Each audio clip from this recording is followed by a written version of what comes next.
പ്രണയപൂർവം നിനക്കായി ഞാൻ. ഇച്ചായ, മക്കൾക്ക് വിശക്കുന്നുണ്ടാവും ഇച്ചായ. ഗൗരി പറഞ്ഞു. എന്ത് ചെയ്യാനാ ഗൗരി, ഈ സമയത്ത് അവർക്ക് എങ്ങനെ ഫീഡ് ചെയ്യാം?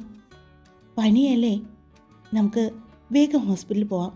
നന്നായിട്ട് ഭക്ഷണവും മെഡിസിനും കഴിച്ചു കഴിഞ്ഞാൽ 2 ദിവസം കൊണ്ട് നമ്മുടെ മക്കൾക്ക് എൻ്റെ ഗൗരി കൊച്ചിന് പാല് കൊടുക്കാൻ പറ്റും. മെഡിസിൻ കഴിക്കാതെ ഭക്ഷണം കഴിക്കാതെ നിന്നാൽ കുറേ ദിവസം നീണ്ടുപോകും. അതുകൊണ്ട് നമുക്ക് വേഗം ഹോസ്പിറ്റലിൽ പോവാം, സണ്ണി പറഞ്ഞു. ഗൗരി അവളുടെ ഡ്രസ്സിന് മുകളിൽ കൂടി മാറിലേക്ക് കൈവച്ച് മറയ്ക്കുന്നത് കണ്ടതും സണ്ണിക്ക് കാര്യം മനസ്സിലായി. അവൾ ദയനീയമായി സണ്ണിയെ നോക്കി. അവനും സങ്കടം തോന്നുന്നുണ്ടായിരുന്നു. പക്ഷേ ഒന്നും ചെയ്യാൻ സാധിക്കില്ല. മക്കൾക്ക് അസുഖം വരും എന്നുള്ളത് കൊണ്ട് ഡോക്ടറുടെ നിർദ്ദേശമായിരുന്നു പനി മാറുന്നത് വരെ മക്കൾക്ക് ഫീഡ് ചെയ്യണ്ട എന്നുള്ളത്.